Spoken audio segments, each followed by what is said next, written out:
of the Kingdom of Saudi Arabia, the OIC Summit Chair, Your Excellency Mr. Makhdoom Shah Mahmood Qureshi, Foreign Minister of the Islamic Republic of Pakistan, Your Excellency Mr. Hussein Ibrahim Taha, Secretary General of the Organization of Islamic Cooperation, Excellencies, representatives of the OIC member states, and representatives of the other countries and organizations invited.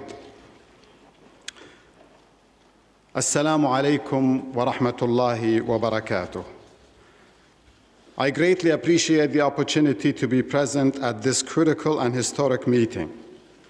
We gather here today to reaffirm our commitment and solidarity to our brothers and sisters in Afghanistan. Given the gravity and complexity of the challenges in Afghanistan today, no single entity or institution can tackle them alone.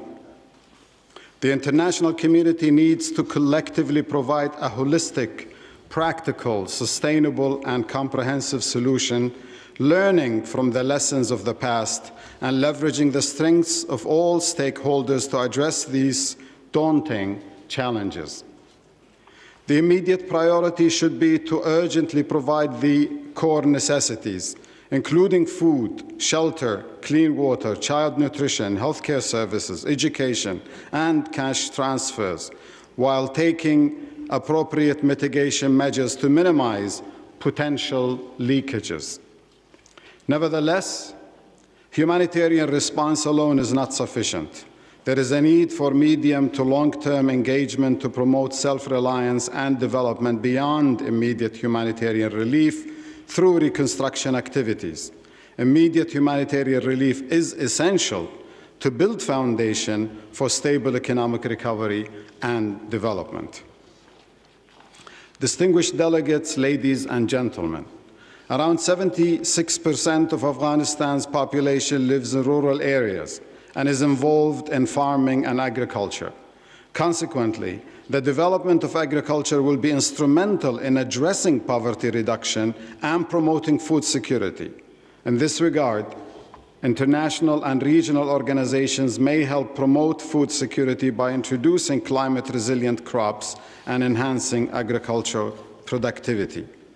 It is also significant to economically empower communities, especially youth and women, and low-income families by strengthening their resilience to shocks, improving productivity in vital economic activities, and supporting microfinance and SMEs of Afghani entrepreneurs. Ladies and gentlemen, since 1975, the Islamic Development Bank has established itself as a trustworthy AAA-rated multilateral development bank and South-South partner. For 46 years, it has built a proven track record of supporting its member countries' inclusive and sustainable socioeconomic development. Acting upon the decades-long trust vested by its member countries, the Islamic Development Bank would be honored to accept proposed new mandate to manage the Afghanistan Humanitarian Trust Fund. We will rely on our solid and extensive expertise and experience in efficiently managing various trust funds, such as the Islamic Solidarity Fund for Development, Al-Aqsa Fund, Al-Quds Fund, Lives and Livelihoods Fund, and the Awqaf Properties and Investment Fund, APIF.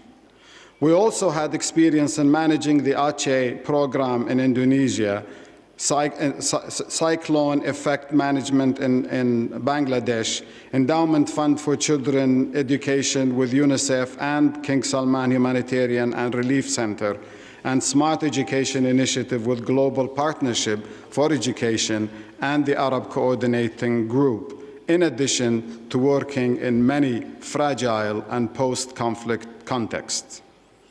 Our work is valued by our trusted development partners such as the World Bank, Asian Development Bank, UN aid agencies, the Melinda and Bill Gates Foundation, the Saudi Fund for Development, Qatar Foundation, Abu Dhabi Fund for Development, and the UK's Foreign and Commonwealth Development Office, to name a few.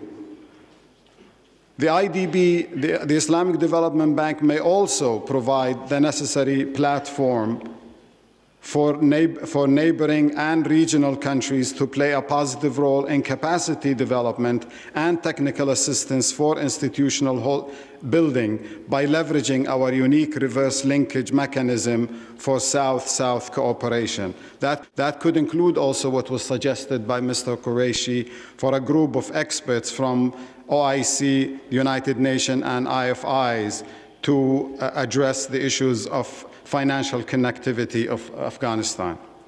The Islamic Development Bank may also provide the necessary, leveraging its vast experience with the fragile states and exemplary credentials to manage such funds.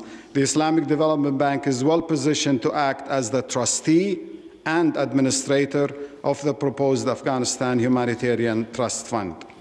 We look for generous support from all countries, international, regional, and bilateral organizations, private sector, philanthropists, to announce their pledges to this fund.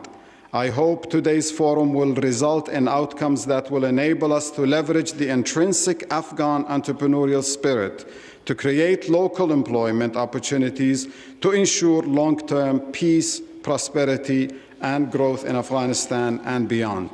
I reiterate my thanks and appreciation to the Kingdom of Saudi Arabia and the Organization of Islamic Cooperation for this well-timed initiative. I also extend my special thanks to the Government of Pakistan for its generosity and hospitality. Wassalamu alaikum wa rahmatullahi wa barakatuh.